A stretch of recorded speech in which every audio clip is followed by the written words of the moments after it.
दोस्तों नमस्कार। 400 पार का नारा देने वाले प्रधानमंत्री नरेंद्र मोदी की सरकार अगस्त महीने में गिरने जा रही है और ये मैं नहीं कह रहा हूं, दरअसल ये लालू यादव का कहना है। जब कल पटना में राष्ट्रीय जनता दल की 28वें स्थापना दिवस के कार्यक्रम के दौरान लालू यादव ने प्रधानमंत्री नरेंद्र मोदी की और साथ ही साथ बिहार के मुख्यमंत्री नीतीश कुमार की विदाई की बातें की तो सत्ता गलियारों में ये गूंजने लगा, क्योंकि लालू प्रसाद यादव इस तरह से कभी बयान देते नहीं और जब देते हैं तो सत्ता गलियारों में गूंज उठती है। क्योंकि लालू प्रसाद का वो भी दिन याद कीजिए 1999, जब अपनी बेबाकी अंदाज में उन्होंने प्रधानमंत्री अटल बिहारी वाजपेयी की सरकार को लेकर के बोला था और महज कुछ ही दिनों में वाजपेयी जी की सरकार एक वोट से धराशायी हो गई थी। और आज भी उसी अंदाज में लालू प्रसाद यादव ने प्रधानमंत्री नरेंद्र मोदी जी के लिए कह दी और साथ साथ बिहार के मुख्यमंत्री नीतीश कुमार के लिए कि बिहार की जनता अब मूड बना ली है, परिवर्तन चाहती है और नीतीश कुमार की विदाई के लिए तैयार है। साथ ही साथ लालू प्रसाद यादव अपने कार्यकर्ताओं को ये भी संदेश दिया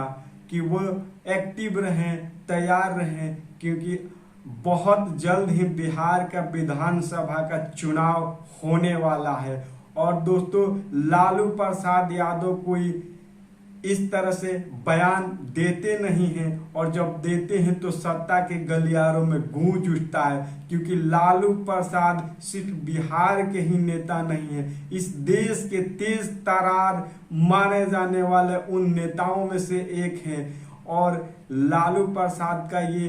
बात सत्ता गलियारों में गूंज रही है और यहाँ तक कि जब तेजस्वी यादव जनता के बीच में अगस्त महीने से निकलने वाले हैं, जनता के बीच में जब जाकर के इस बात को रखेंगे कि नीतीश कुमार लंबे समय से एनडीए की सरकार में है, यहाँ तक कि बिहार में लगभग 19 सालों से है और अब तक नहीं तो बिहार को विशेष राज्य का दर्जा दिला पाए और ना ही जो कि बिहार में जाति जनगणना के अनुसार जिसकी जितनी संख्या भारी उसकी उतनी भागीदारी यानी कि 9वीं अनुसूची में न डलवा पाए और न ही इसको लागू कर पाए। तो नीतीश कुमार के पास कोई दूसरा रास्ता ही नहीं है और नीतीश कुमार लंबे समय से उनकी सोच है, वो मांग कर रहे हैं कि बिहार में विधानसभा की इलेक्शन जल्द से जल्द करवाया जाए, वो चाहे आज के डेट में हो या 1.5 साल बाद हो, यानी कि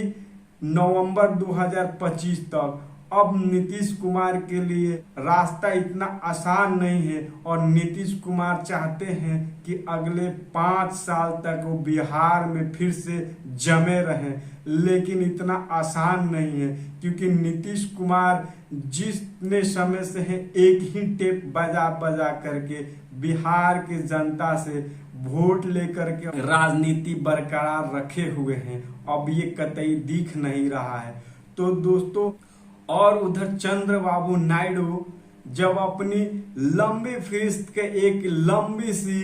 जब लिस्ट लेकर के प्रधानमंत्री नरेंद्र मोदी जी के पास पहुंचे तो उनके अंदर भी घबराहट सी आ गई कि इतनी लंबी फहरिस्त, इतनी लंबी जो है ये किस तरह से वो पूरा कर पाए, जो कि वो पैकेज ले जाना चाहते हैं अपने राज्य के लिए, अपने राज्य की राजधानी बनाने के लिए अमरावती को लेकर के। तो नीतीश कुमार और चंद्रबाबू नायडू जो कि एनडीए सरकार के एक बैसाखी के रूप में काम कर रहे हैं, कहीं ना कहीं अब वो सरकार गिरती हुई नजर आ रही है, क्योंकि चंद्रबाबू नायडू की ये मांगे पूरी हो नहीं रही है और इधर नीतीश कुमार की भी नहीं हो रही है। इसलिए ये दोनों उस सरकार में क्यों रहे, जबकि ऑलरेडी इंडिया गठबंधन जो है उन्होंने यह ऐलान कर दिया है कि यदि नीतीश कुमार उनकी पार्टी में आती हैं और सरकार बनती है